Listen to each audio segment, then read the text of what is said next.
Muchas gracias, Bea, y muchas gracias por asistir un miércoles más a este ciclo de conferencias.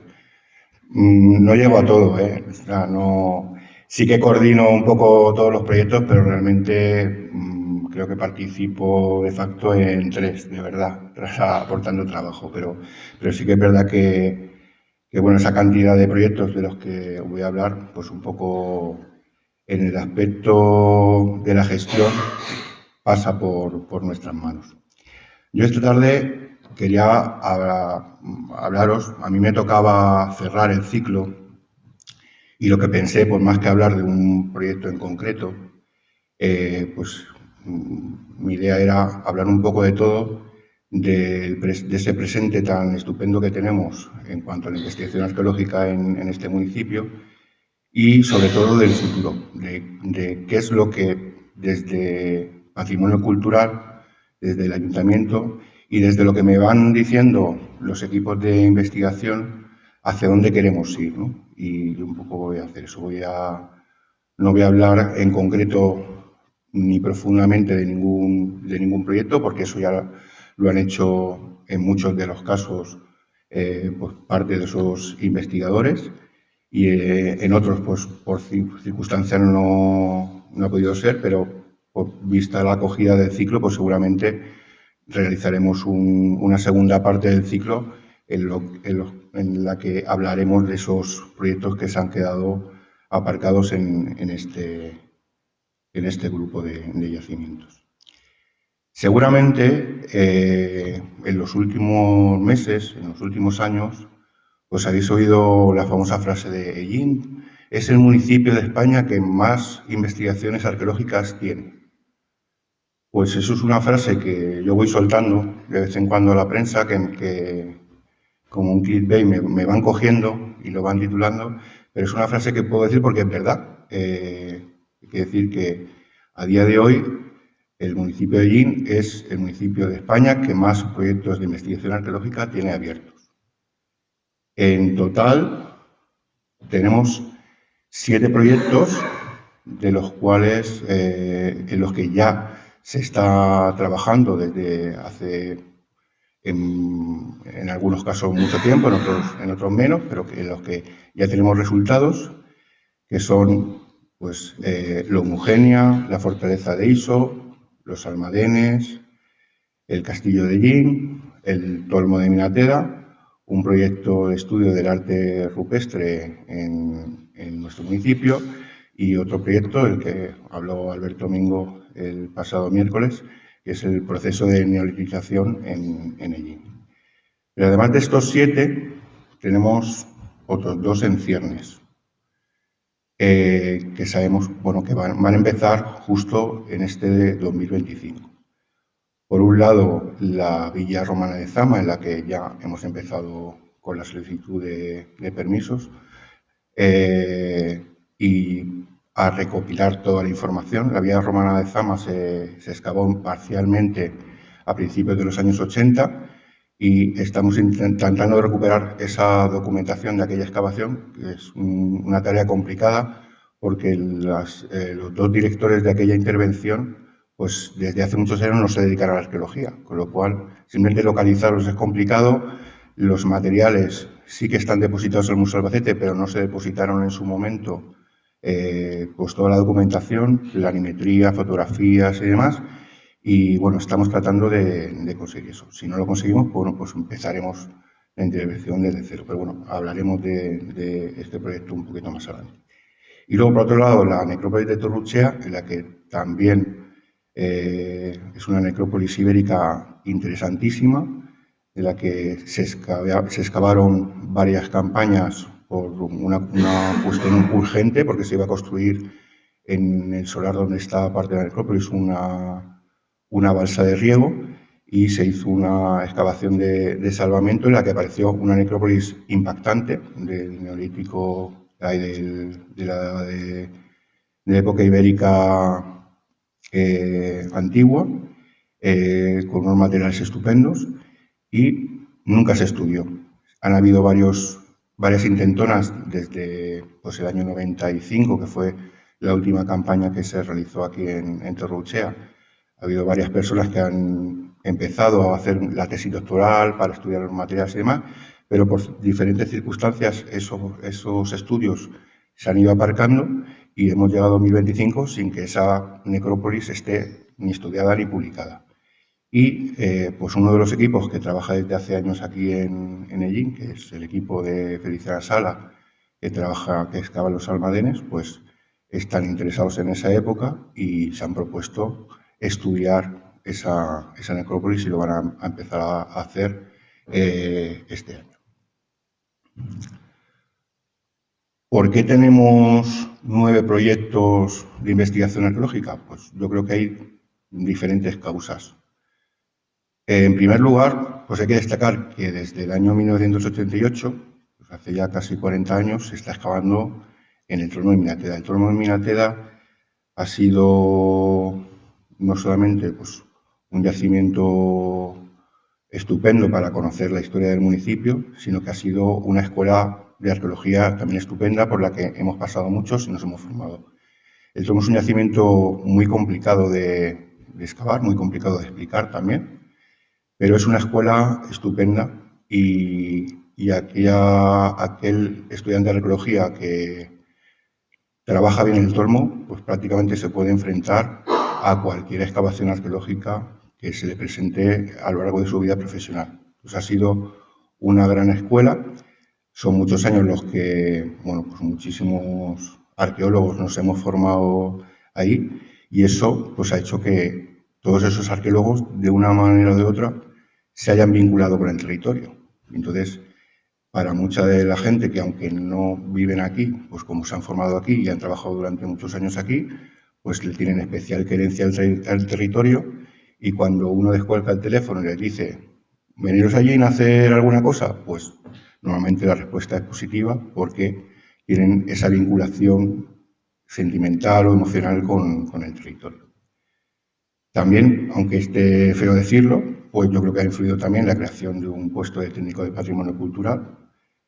Hay que pensar que en la provincia de Albacete solamente el Ayuntamiento de Ellín tiene esa figura de técnico de patrimonio cultural, ni siquiera en la capital hay un técnico, ni hay un técnico en Diputación, que es una cosa que yo creo que es necesaria para que se encargue, bueno, ayude a los pequeños municipios pues a todos estos temas y bueno, pues eso ha influido. El hecho de que hay una persona, en este caso soy yo, que se encargue de gestionar todos esos proyectos, pues facilita mucho el trabajo a la gente que viene a estudiar el territorio, que siempre me gusta recordar que no se llevan un duro por el trabajo que hacen aquí, son trabajos de investigación en los que pues lo único que se llevan a cambio es el conocimiento y bueno, pues esas publicaciones, ese prestigio y ese conocimiento histórico, pero realmente el dinero que se les aporta de diferentes subvenciones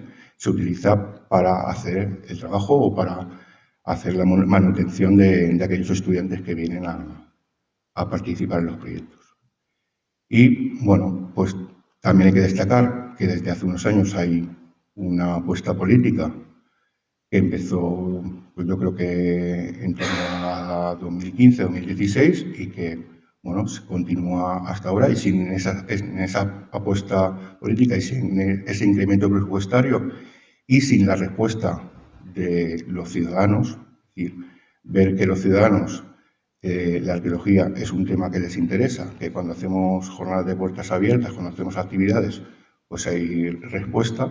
Pues eso también hace que la apuesta política tenga más sentido y que pues, sea la pescadilla que se muerde la cola y permita pues, que cada vez tengamos más proyectos y que los proyectos que tenemos pues, se vayan manteniendo en el tiempo. En el gráfico que os he preparado pues, veis un poco cómo desde 2015 fue un año nefasto para la arqueología, no solamente en Ellín, sino a nivel nacional, porque prácticamente no hubieron proyectos. Pues hay una primera fase hasta el 2019 en la que las aportaciones económicas eran mayoritariamente de la Junta de Comunidades de Castilla-La Mancha, con alguna aportación de Diputación y también del Ayuntamiento.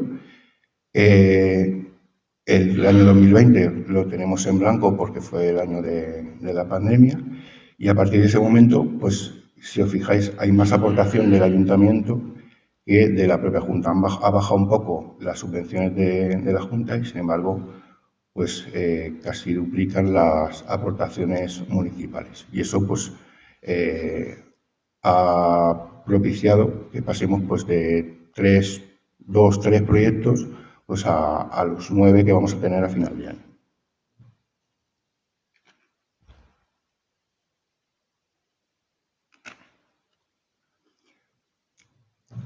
Ya les he dicho que no voy a hacer una explicación exhaustiva de cada uno de estos proyectos, pero sí pues recordar brevemente cada uno de ellos. Desde el proceso de nivelación nos hablaron la pasada semana. Es un proyecto súper interesante que además pues tiene su relación con muchos proyectos de investigación que se están haciendo en comarcas cercanas, en la zona del norte de la provincia de Alicante, en la parte del noroeste de Murcia, con lo cual, bueno, pues es un periodo que está todavía muy por estudiar, y aquí tenemos la suerte de tener no solamente esos yacimientos conocidos, sino pues ese Cerro del Tiesto que tiene tan buena pinta, del que nos habló Alberto Domingo la pasada semana, y que, bueno, pues tiene una pinta buenísima, un yacimiento de esta época al aire libre y con más de 1 hectárea. Bueno, pues sería pues prácticamente un yacimiento único en todo el sureste. Veremos este año, cuando retomen las excavaciones, si esas sospechas que tienen pues se van confirmando. El proyecto de arte rupestre IN, también conveniado entre el Ayuntamiento de IN y la UNED, en el que, bueno, pues sus investigadores están reestudiando aquellas pinturas que conocemos, no solamente el abrigo grande. Tenemos en el municipio un total de 10 abrigos con arte rupestre, tanto arte rupestre levantino como arte esquemático, y no solamente están haciendo eso, sino están recorriendo zonas en las que yo, por ejemplo, pensaba que en su momento ya se habrían prospectado, y pues se habían quedado ahí en medio, muy cerca del abrigo grande. Había zonas que estaban sin prospectar, ellos se han dado cuenta, están recorriendo esos cerros en busca de nuevos abrigos, y bueno, pues están encontrando cosillas. Además, las técnicas que se utilizan ahora pues facilitan eso. Hay veces que los abrigos están tan deteriorados que las pinturas apenas se ven a simple vista, pero bueno, con herramientas como el diestretch o con luces rasantes se puede por lo menos ver que en ese lugar habían pinturas, aunque hoy no se puedan ver. Ahí ven algunas de las imágenes. Incluso, bueno, pues han encontrado cuevas profundas nuevas que desconocíamos su existencia. Ya digo, en una zona cercana al Dolmo, en el valle de Minatesa. Con el CSIC, con la Escuela de Estudios Árabes, el Ayuntamiento de IN lleva años conveniando para una intervención en la fortaleza de Iso. Es un yacimiento también muy interesante, que además todos conocemos porque estamos hartos de pasar por la carretera y ver lo que decíamos que era la Torre de Iso. Hoy, gracias a este proyecto, sabemos que es una fortaleza completa, que esa torre conocida no es otra cosa que las torres donde estaba la entrada principal a esa fortaleza de mayor tamaño, y pasa un poco como el Castillo de Yin, que está integrado en el barrio de viviendas populares posteriores, y bueno, pues está ahí enmascarado, pero el castillo prácticamente está entero. Aquí Julio Navarro y Pedro Jiménez no han podido trabajar en los 2 últimos años. Vamos a ver si este año por fin pueden retomar la excavación y continuar pues, con todo ese estudio súper interesante que complementa además, se complementa muy bien con los datos que estamos sacando de los trabajos del Castillo de Hín, y en el que bueno, pues, han encontrado elementos espectaculares como ese arco de entrada que ven ahí en esa imagen, o todo el estudio de grafitis de los siglos XIV y XV que también se realiza. ¿Qué le voy a decir del Torme Inglaterra? Es el yacimiento, pues el pionero en la investigación en este territorio. El próximo martes Sonia Gutiérrez será la encargada de hablar un poco del proyecto, aunque en estas semanas se han dado algunas pinceladas, pues hemos hablado de las monedas, hemos hablado un poco de la cerámica, pero yo quería que fuera Sonia la que hablara del Tormo, y sobre todo en el Tormo se ve una cosa muy bien, que es cómo se trabajaba en arqueología hace 40 años y cómo se trabaja ahora, y no tiene nada que ver. Entonces yo quería que explicara eso para que veáis lo que ha evolucionado, y que esa evolución técnica y tecnológica ha propiciado también que tengamos ahora mismo tanto proyecto, porque ha simplificado mucho el trabajo, ha abaratado mucho los costes, y eso permite, bueno, que con mucho menos dinero podamos hacer muchas más cosas. No voy a hablaros del Tormo, la secuencia de esos más de 2.500 años de secuencia.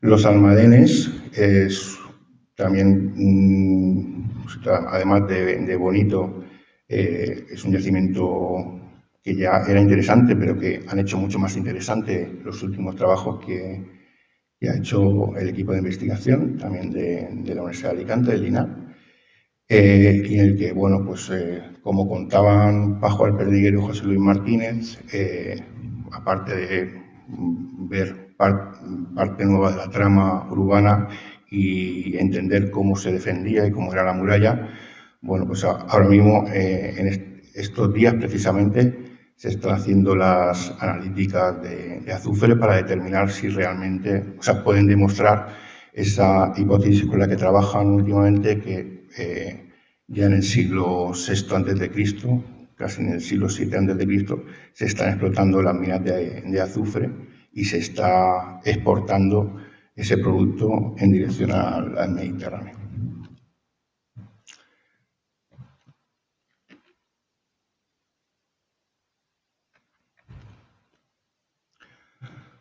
La Homogénea es, pues, un yacimiento que, como les decía de Torruchea, empezó por una urgencia, por una intervención de salvamento, porque una obra cercana se llevó parte de la necrópolis, y allí pues apareció una necrópolis muy interesante del siglo VII, y paseando por allí pues se veían cosas y decimos, bueno, esto debe ser un pequeño poblado contemporáneo al momento más importante que estamos detectando en el Tormo, ese siglo VII, ¿no?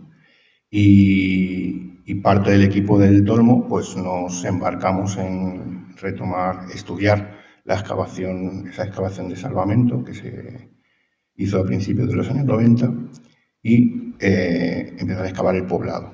Y bueno, pues la sorpresa, bueno, de hecho, he de confesarles que el año pasado queríamos hacer ahí una parada técnica para empezar la vía romana de Zama, pero los hallazgos de la pasada campaña nos van a obligar a retomar la excavación este año y seguir excavando, porque ha aparecido, como decía Julia Sarabia, un edificio que todavía no sabemos lo que es, pero que tiene muy buena pinta, un edificio complejo con diferentes habitaciones, y que, bueno, pues nos quedamos a mitad de excavación y vamos a retomarlo este año. Vamos a retrasar un poco el inicio de la vía romana de Zama, vamos a hacer solamente algunas cosas de las que teníamos previstas, y vamos a intentar cerrar al menos ese edificio, esa manzana, para entender cómo funcionaba el urbanismo en este yacimiento tan interesante. Ahí ven algunas de esas imágenes. Aquí además hemos utilizado pues, la técnica de la protección geomagnética,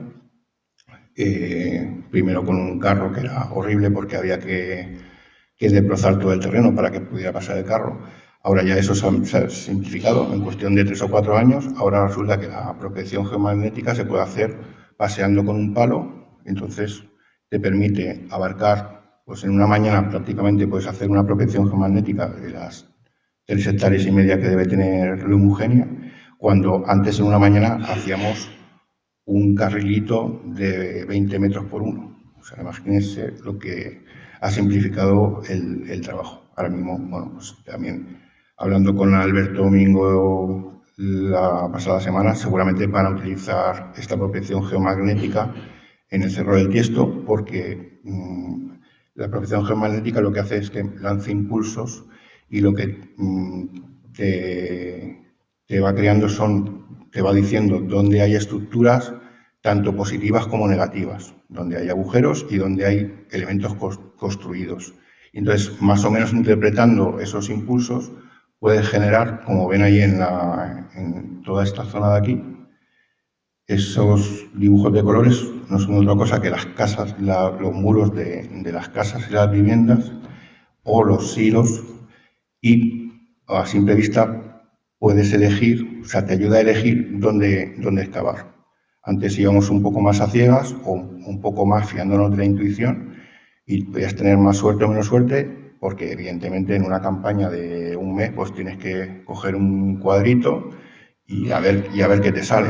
Ahora ya puedes ir ajustando porque dices, mira, aquí hay una concentración de más estructuras, pues vamos a abrir en este sitio en lugar de en este, y suele ayudar bastante.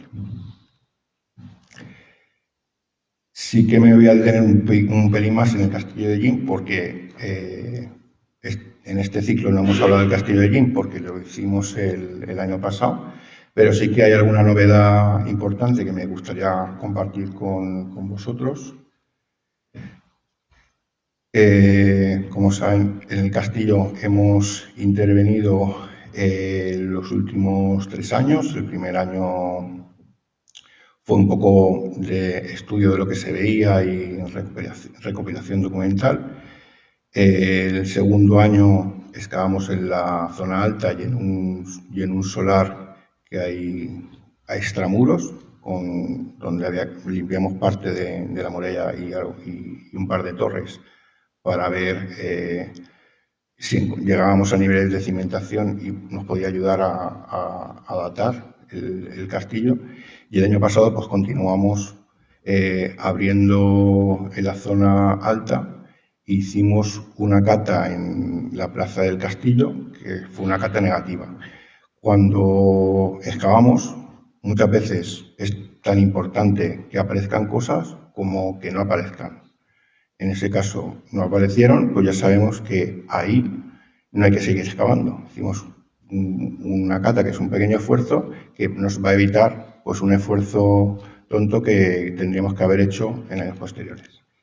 Este año la idea no es excavar, sino que vamos a centrar los esfuerzos en preparar el plan director, que es un documento necesario. Aquí ven algunas de las imágenes de cómo estaba antes de la intervención y cómo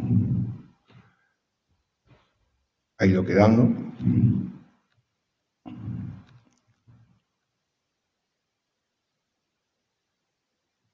Este es el solar a extramuros. Esta es la cata de la plaza, en la que no apareció nada, apareció directamente la roca. Y un poco os he querido poner estas imágenes que son muy gráficas de lo que ha sufrido el castillo pues, en las últimas décadas. O sea, lo que se conservaba a principios del siglo XX y lo que se conserva a principios del siglo XXI. Ahí ven otra imagen también súper gráfica. O sea que el castillo estaba. Y el castillo está, lo que hay que verlo. ¿En qué nos vamos a centrar este año? Pues en un documento que para mí es primordial, que es el plan director. El plan director se trata de poner por escrito qué es lo que queremos hacer en el Castillo de Illín.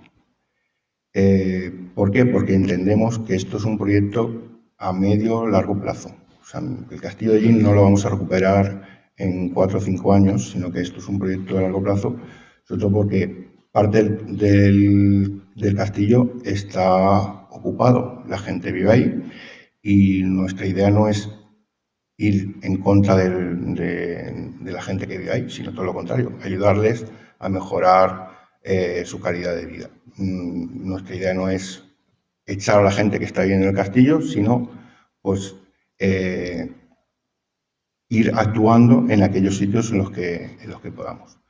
Para poder actuar de esa forma, hace falta que que los pasos que hay que seguir estén hechos por escrito, porque dentro de 20 años el técnico de patrimonio seguro que no va a estar porque va a estar jubilado, pero no sabemos quién va a estar en el gobierno municipal, no sabemos qué idea, pero si está el documento, pues va a estar por escrito la forma en la que se tiene que actuar. De manera que si ahora espero que en los próximos meses podamos recuperar parte de una torre y se hará con una serie de criterios de restauración, pues que dentro de 30 años, si una casa está abandonada y se puede derruir o directamente se cae y aparece un trozo de muralla, se actúe de la misma forma que se ha actuado 30 años antes para que en el momento en que quizá nosotros no lo veamos, pero solamente nuestros hijos puedan ver el recinto del castillo completo, pues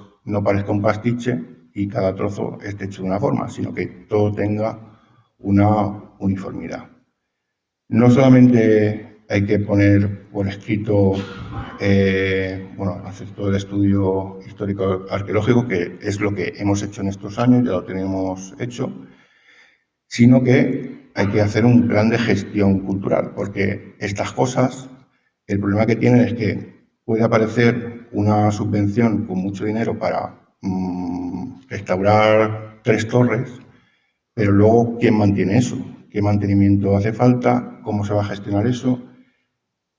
¿Cómo se va a explicar eso a la gente?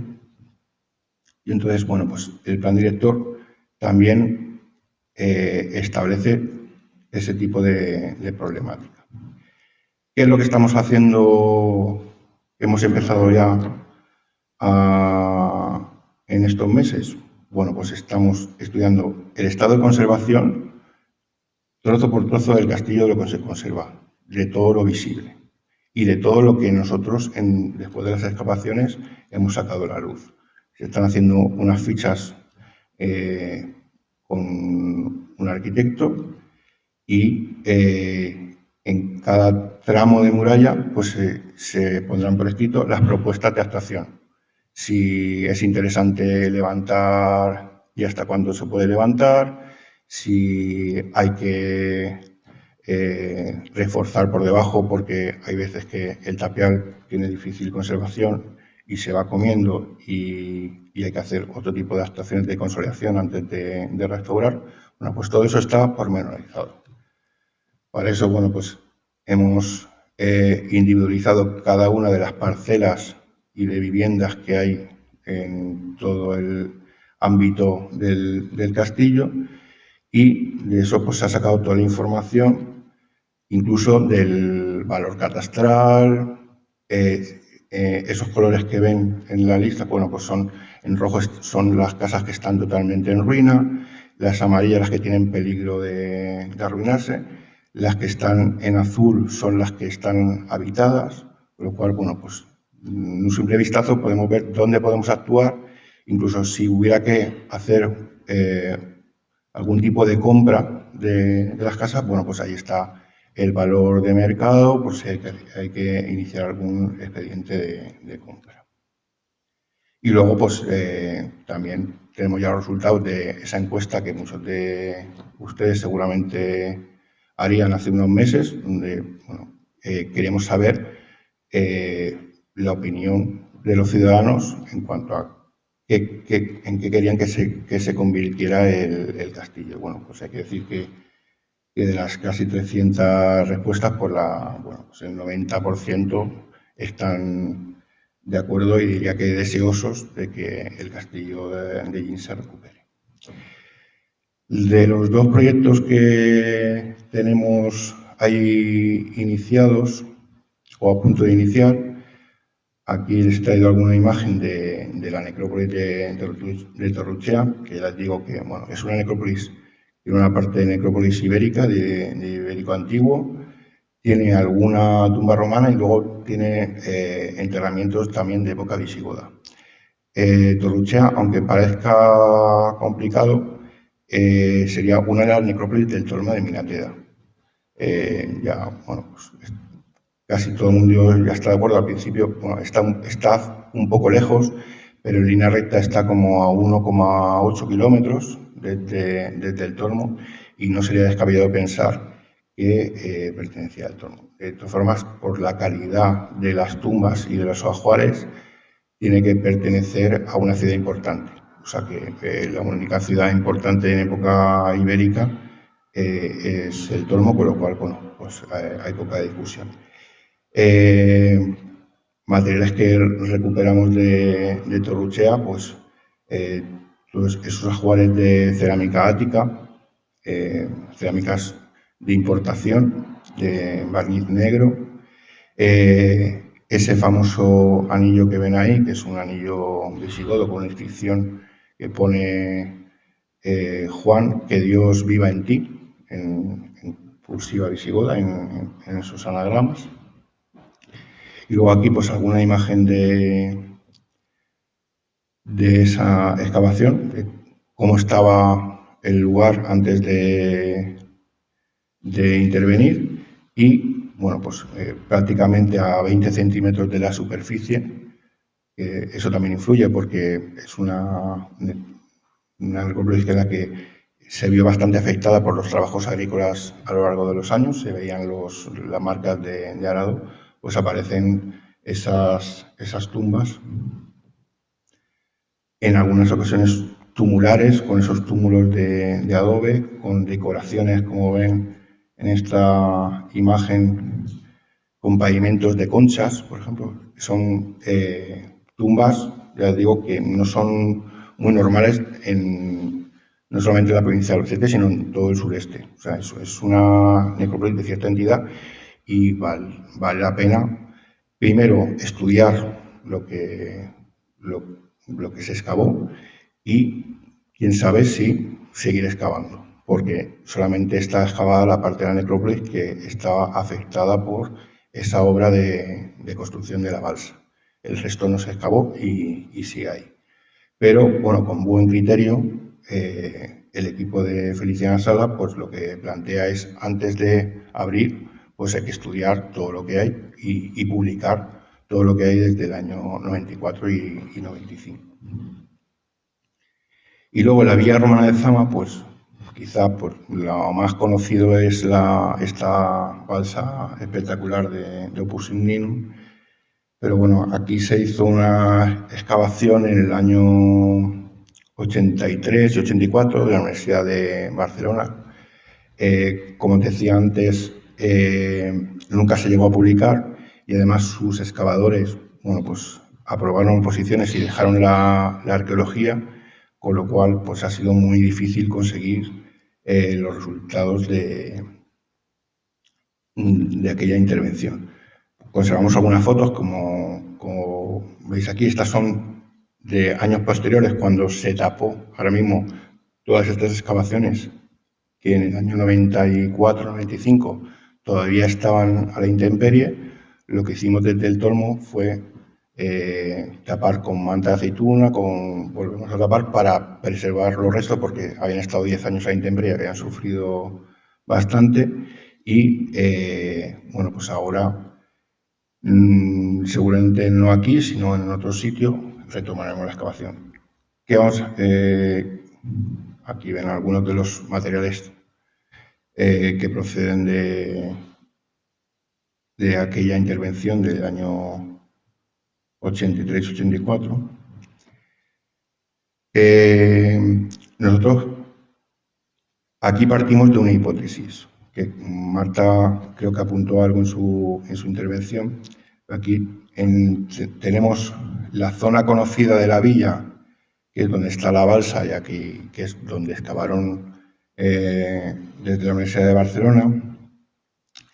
Y tenemos por carta arqueológica, en esta zona de aquí, una villa que se llama la Villa de la Horca, de la que proceden este mosaico que el domingo pasado pudimos ver en los almacenes del Museo de Albacete, los que vinieron de excursión con nosotros, y que sabemos que procede de ahí y que se recupera ese trozo de mosaico en el siglo XIX. Ingresa además en el antiguo museo provincial que estaba en la Diputación de Albacete y demás. Esa pieza está en el Museo de Albacete desde tiempo inmemorial. Nosotros partimos de la hipótesis de que es muy raro que hayan dos villas tan cerca. Aquí estamos hablando de unos 800, 900 metros de distancia. Y creemos que es la misma villa. Que esta es la parte residencial, donde están los mosaicos, que es la casa del señor, del terrateniente, y esta es la parte industrial, la parte de trabajo de la villa. Si eso es así, esta villa es la repera. Pero bueno, solamente viendo los materiales que salen, ese capitel corintio, pues eso indica que había un edificio importante.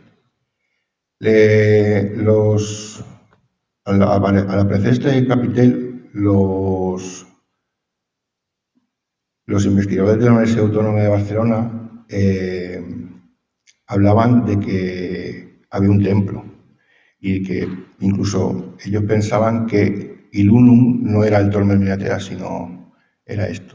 Hay que pensar que cuando ellos excavan la villa de Roma de Zama, el Tormes Miratea, la excavación sistemática todavía no ha comenzado, y ellos plantean que esto sea la ciudad romana y no una villa, como creo que no nos equivocamos y pensamos ahora.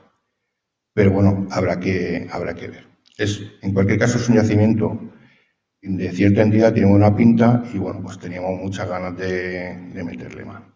Este año lo que vamos a hacer solamente, bueno, vamos a compaginar en el mes de julio la excavación de la Homogénea con la prospección.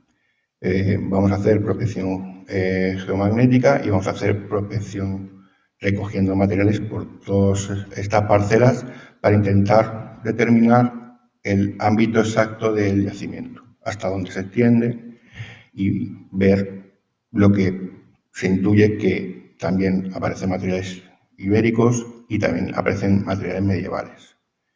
En la excavación antigua, lo medieval pues no le interesaba y no habla en ningún momento de materiales medievales, pero ahora creemos que, como pasa en muchísimas de las villas romanas, a partir del siglo V, pues estos espacios se reutilizan para que la gente viva pues, en los siglos V, VI y VII. Y por eso nos parece también interesante, porque también partimos de la hipótesis de que este lugar, en el momento de auge altomedieval del Tormo, como pasa con la Homogénea, como pasa con el Cerro de los Coches, como pasa con Loma de Encina, es otro establecimiento rural alrededor de la ciudad en el que están haciendo algo, o bien recolectando algún tipo de alimento, o es más una factoría ganadera, no sabemos todavía qué, pero debe estar relacionado con la ciudad. No solamente vamos buscando los mosaicos, que también, que ya está bien que nos salga un mosaico, que es que no nos ha salido ningún mosaico en el Tormo, en una ciudad romana tan importante, pues no aparece mosaico. Y también vamos buscando el mosaico, pero también nos parece muy interesante qué es lo que pasa después de la villa. Y por eso vamos a empezar a excavar aquí en este lugar. Si hacemos sabes que me gusta mucho las líneas del tiempo, si hacemos una línea de tiempo de todos los proyectos, qué temporalidad abarcan, qué cronología tenemos en esos proyectos, pues vemos que tenemos desde epipaleolítico, mesolítico, neolítico inicial, pues hasta antes de ayer, realmente, porque, bueno, pues en el Tormo, en el castillo, estamos encontrando niveles inmateriales, pues de hace nada, de época contemporánea. Tenemos casi una línea del tiempo completa. Si visitáramos todos los proyectos, pues casi podríamos hacer un recorrido entero por la historia. Solamente tenemos ahí dos huecos. El del Paleolítico superior. Bueno, aquí tenemos Paleolítico inferior en la fuente de Yin, pero eso no fue una excavación al uso, sino fue una recogida de materiales en los años 70. Bueno, pues, es normal que en una zona de fuente de agua, pues la gente iba. De hecho, bueno, sabéis que la cercanía de la villa romana de allí tiene que tener relación con esa fuente. Bueno, pues ya hay materiales recogidos en ese lugar desde el Paleolítico inferior, desde hace 125.000 años. Pero aquí no tenemos, seguramente porque no hemos sabido buscarlo bien, Paleolítico superior. En el Paleolítico superior, normalmente los lugares ya sean lugares de habitación o sean arte rupestres, se hace en cueva profunda. Estamos en un momento de glaciación en el que la gente vive resguardada en las cuevas, y en esta zona, pues siempre hemos dicho que es que aquí, como no hay niveles cársticos, pues hay pocas cuevas. Así que tenemos cueva ya, pero estamos viendo, porque están empezando a encontrar, que hay alguna cueva profunda. Entonces, no tenemos las mejores condiciones, pero seguramente es que no hemos sabido buscarlo. Y he de decir que, bueno, pues en Ciudad Real pasaba un poco lo mismo, y desde hace unos años encontraron un yacimiento del Paleolítico superior y han encontrado varios, porque ya saben cómo buscar, y yo creo que es lo que nos falta a nosotros. Y luego tenemos ahí otro hueco en la Edad del Bronce. Y es alucinante, porque si hay yacimientos en Ellín, que deben haber 300 y pico catalogados en carta, pues casi el 50% están adscritos a la Edad del Bronce. La Edad del Bronce es un momento en el que hay un boom poblacional, muchísima gente, y hay muchos yacimientos, no solamente aquí en Ellín, o sea, en toda España. Y aquí no tenemos ningún proyecto por el momento que aborde ese campo. Además, son yacimientos relativamente sencillos de excavar y muy espectaculares, porque son pequeñitos, suelen tener su muralla, sus casas dentro, y son como muy lucidos, son muy aparentes y son muy fáciles de poner en valor, porque la gente enseguida ve, se hace la idea de cómo era ese poblado.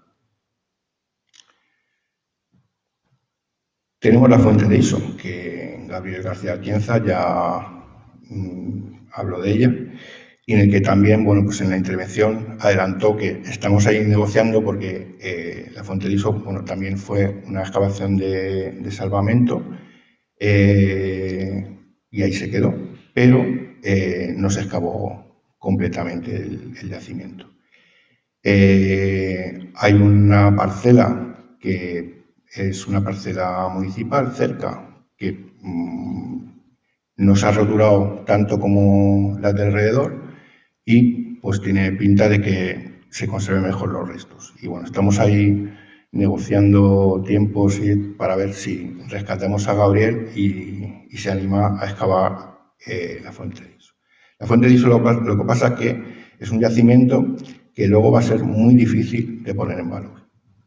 ¿Por qué? Porque no tiene estructuras levantadas. O sea, todo excavado. Entonces, desde el punto de vista de investigación, es muy interesante que puedan excavar con los métodos y técnicas de 2025 en lugar de los años 90, porque ahora se pueden hacer analíticas de muchas cosas que hace 30 años no se podían hacer, pero pues va a ser muy difícil que este yacimiento en algún momento sea un yacimiento visitable para el público en general, porque no se va a ver nada. Está todo Son fondos de cabañas, son silos y además incluso dejando esos agujeros y esos hilos sería muy difícil de conservar. Habría que cubrirlos, techarlos y seguramente la inversión no valdría la pena para lo que luego se vería.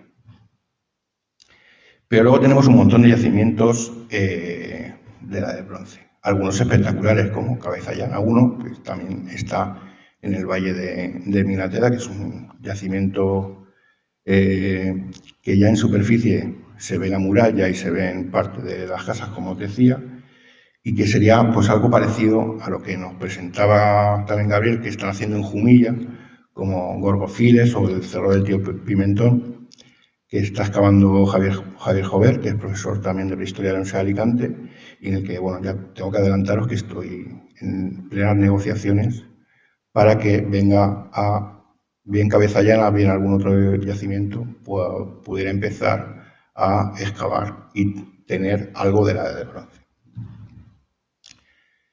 Pero luego tenemos otro tipo de patrimonio que habría que poner en valor porque no hace falta excavar. O sea, aquí simplemente con una limpieza y una señalización, los petroglifos del Cenajo, pues sería un sitio fácil de poner en valor. De hecho, bueno, pues saben que el año pasado estuvieron aquí varios especialistas en arte rupestre, visitamos este lugar y todos quedaron asombrados y maravillados de este sitio y aportaron muchas ideas de cómo ponerlo en valor pues con 4 pesetas, y seguramente es una de las cosas en las que vamos a trabajar en los próximos meses, en los próximos años.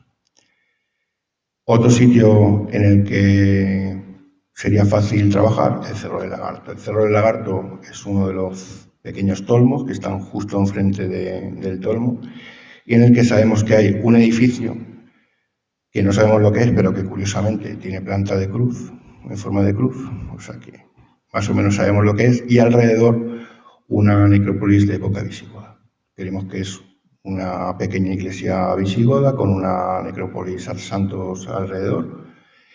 Está muy cerca del tolmo, está muy a flor de piel, hay que quitar poca tierra y con una intervención que sería más de limpieza, consolidación y puesta en valor, pues tendríamos otro yacimiento visitable muy cerca del tolmo que podría hacerse en el mismo momento que visitas el parque arqueológico, pues este punto también se podría visitar y aparte, bueno, pues que desde el punto de vista de la investigación también nos parece interesante ver y entender por qué hay una segunda iglesia pequeña y un cementerio justo enfrente. Pero bueno, eso es harina de otro costal. Y luego, pues otra de las joyas que tenemos ahí, muy olvidadas quizá pues porque está casi en las minas y por los problemas de accesibilidad que tiene, es la Camareta. La Camareta se estudió profusamente por la Universidad de Murcia a finales de los 80, a principios de los 90. De hecho, hay una monografía estupenda que habla del yacimiento pues, en todos sus aspectos. Y pues la cuenta pendiente que tenemos en Ellín es poner en valor este sitio. Entonces, sí que hemos empezado a ver cómo hacerlo. Seguramente la forma más sencilla, porque aquí corre el riesgo de que está lejos de la civilización, y permítanme que diga esto, porque es muy fácil que algún cafre entre y destroce, porque no es muy difícil de controlar y vigilar este lugar. Entonces, seguramente, bueno, pues ha aguantado también porque es muy difícil de acceder. Hay que utilizar una escalera o descolgarte, porque esa pared de roca ha frenado mucho los atentados que hubiera podido tener. Aún así, hay algunas pintadas de los últimos años. Y seguramente el sistema más fácil sería crear una escalera en paralelo a esa roca con una especie de puente elevadizo, que ese puente elevadizo solamente pudiera bajar como estuviera guardado con un candado y que solamente yendo acompañado de algún guía, alguna persona responsable, se pudiese bajar ese puente y acceder a lo que es la cueva de la Camareta, que es un sitio espectacular y que es una pena que los problemas que tiene de accesibilidad pues impidan que la podamos mostrar, y además creo que es un sitio todavía poco conocido. Aquí veis algunas imágenes del interior. Pero no solamente tenemos estos yacimientos en los que o se está interviniendo, se va a empezar a intervenir, o tenemos en mente desde el Servicio de Patrimonio intervenir antes o después, o estamos negociando, sino que, como les decía antes, solamente en carrera arqueológica tenemos más de 300 yacimientos catalogados. Seguramente habrán más, porque la carta siempre se queda corta, van apareciendo cosas nuevas. Y son yacimientos de diferentes épocas. Villas romanas tenemos para de y vender. Tenemos la de Iso, Transformador, Vilches, la Villa Romana de los Canales. Tenemos yacimientos de época de la del Bronce, como el Cerro Gordo, como los de Cabeza Llana, La Manga. Yacimientos que no sabemos todavía qué adscripción cultural tienen, como la Loma de la Alcantarilla, necrópolis ibéricas como la de las Quebradas. O sea, posibilidades hay cientos. Tenemos la suerte de tener un territorio que seguramente por la ubicación estratégica en la que está, bueno, pues ha sido pisado y vivido por todas las culturas y además de forma intensa. Y eso nos ha llegado. Además, es un territorio que en buena parte ni se ha roturado ni se ha transformado urbanamente, con lo cual pues tenemos esa ventaja de que se han conservado muchísimos yacimientos. Y ya sabiendo que tenemos todos esos yacimientos, que es un lujo tener esos yacimientos, hay que empezar a pensar, desde mi humilde opinión, en qué hacemos con todo eso. Está muy bien, como decía Beatriz, la investigación. Estamos ahora mismo en muchos aspectos en la punta de la investigación arqueológica española, somos ejemplo de muchas cosas, pero eso primero tenemos que explicarlo a los ciudadanos y luego también esa riqueza patrimonial, estamos todos los que nos dedicamos a estas cosas, estamos conscientes de que tiene que revertir en riqueza hacia el ciudadano y hacia el municipio. Ellín, si por algo es conocido, como saben, es por la Semana Santa. Pero la Semana Santa yo siempre digo lo mismo, que la Semana Santa son 9 días. Entonces no se puede vivir turísticamente de la Semana Santa. Tenemos que aprovechar, pues eso, que somos un municipio arqueológico. No solamente la gran cantidad de patrimonio arqueológico que tenemos, sino aprovechar la coyuntura de que ahora mismo somos el municipio que más proyectos arqueológicos tiene abiertos y tenemos que vendernos de esa forma. Y creo que habría que hacer un esfuerzo que no es ni demasiado importante ni siquiera desde el punto de vista económico, es establecer 4 cuestiones para convertirnos realmente en un municipio arqueológico. Para eso creo que haría falta un plan de gestión. O sea, ¿qué hacer con todo eso? ¿En qué transformarlo? Porque a veces es muy difícil, es una decisión complicada. Y aquí le voy a ser muy sincero. Lomugenia, por ejemplo, le voy a poner Lomugenia de ejemplo. Lomugenia está en Agra, está relativamente alejada. A ver, hay que ir, si queremos hacer una ruta arqueológica, tenemos que ir a apostar ese yacimiento. Es un yacimiento que nos está dando muchísima información desde el punto de vista de la investigación, pero es un yacimiento que, si bien las tumbas son ciertamente espectaculares y una visita a alguien ajeno a la arqueología, pues ve allí un cementerio lleno de tumbas, le puede llamar la atención. En cuanto al poblado, tenemos muchísima información, pero las estructuras se conservan de aquella manera. Es complicado que la gente vea cómo era el poblado sin una ayuda, sin una explicación, o al menos con un panel. Entonces, hay que valorar de todos los yacimientos que estamos excavando, cuáles tienen potencialidad para transformarlos en un lugar visitable, cuáles no. En el caso de las pinturas rupestres, tenemos 10 abrigos con pinturas, pero viendo las 500 y pico del abrigo grande, ¿qué sentido tiene hacer una inversión económica para poner en valor el abrigo de la higuera que tiene 2 figuras? Si has visto ya 500, salvo que seas un especialista y quieras ver esas figuras, pues no tiene mucho sentido. Entonces, todas esas ideas hay que ponerlas por escrito. Y no solamente lo tiene que hacer un arqueólogo, ni los equipos, lo tienen que hacer publicistas, lo tienen que hacer gestores económicos, y para eso es necesario un plan de gestión en el que todas esas partes hagan una tormenta de ideas y digan, ¿cómo podemos vender esto? Entonces, evidentemente, en ese plan de gestión tiene que haber una catalogación del patrimonio, que la tenemos hecha. O sea, simplemente habría que digitalizar y clasificar esos elementos, lo que decía, tomar decisiones. ¿Qué es lo que queremos enseñar? ¿Qué es lo que no queremos enseñar?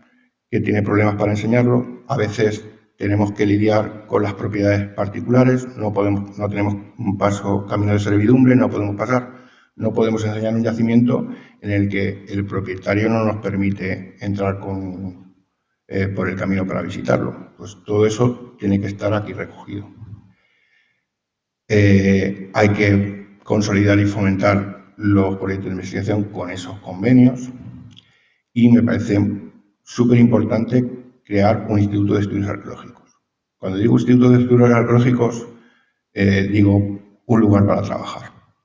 Aquí los equipos, como les decía antes, vienen con el presupuesto muy justo, mirando peseta por peseta, porque intentan estirar al máximo ese dinero para estar el máximo tiempo posible, y sería de mucha ayuda que esos equipos pues tuvieran un sitio para trabajar, porque no solamente se trabaja en el yacimiento, sino se necesita pues, un laboratorio, un sitio para trabajar, y seguramente un sitio para comer y para dormir.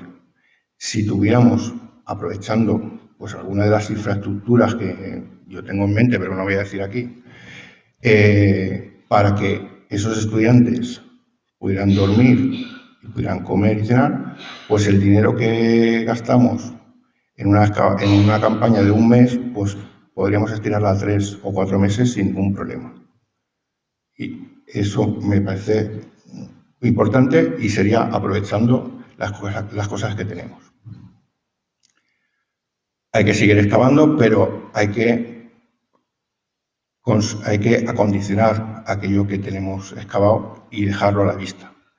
No puede ser que, y le voy a poner el ejemplo del Tolmo, la Junta de Comunidades tenga una orden de investigación en la que nos permite, según el permiso, excavar, pero no está establecido la restauración y la consolidación.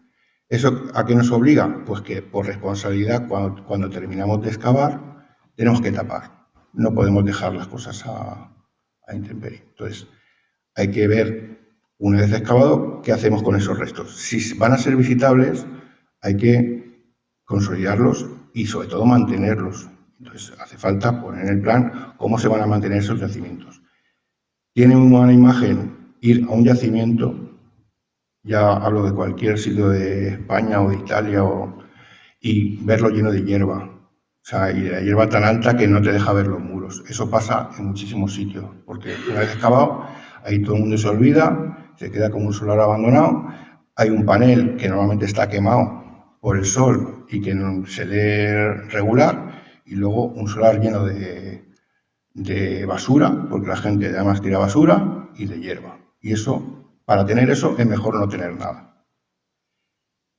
La educación y la divulgación es súper importante y, bueno, ejemplo de ello es que, bueno, nosotros no planteamos ya ninguna intervención sin una parte de divulgación, y desde aquí creo que también se está haciendo un trabajo importante desde el MUS con el Educamus, que, bueno, pues está teniendo un éxito estupendo y que estamos ahí plantando una semillita para que los más pequeños tengan ese amor y ese valor patrimonial porque están aprendiendo cosas del territorio que hasta hace nada no se podía hacer. Ya que estamos, pues no nos vendría mal una declaración oficial de municipio arqueológico para poderlo vender con todo. Crear ese plan de gestión que se hace y que la normativa urbanística nos ayude a mantener esa declaración. En cuanto al turismo, pues evidentemente ver cómo transformar ese valor patrimonial en un valor de turismo cultural y sostenible. Es fundamental la formación de guías, además del diseño de esas rutas y la promoción. El dinero, que les voy a decir, es fundamental, y con un plan cerrado a veces es más sencillo no solamente solicitar ayudas y poder tener ese derecho a solicitar determinadas ayudas que sin un plan no se podrían solicitar, sino que este tipo de cosas puntúa muchísimo a la hora de conceder ayudas.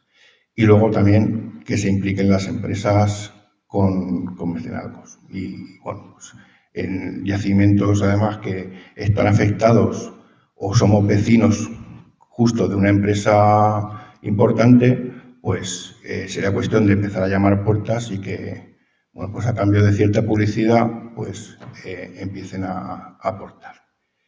Y convertir todo eso en una marca, ese Ellín arqueológico o ciudad arqueológica.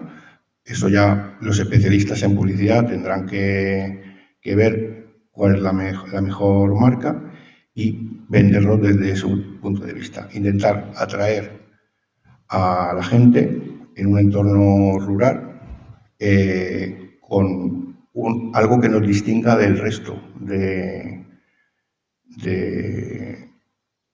el turismo rural de la zona, pues como un destino arqueológico.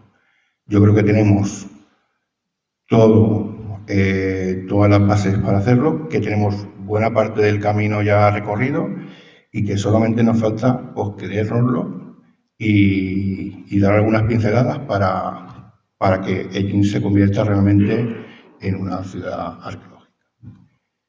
Y nada más, muchas gracias. Si tenéis alguna pregunta, pues encantado.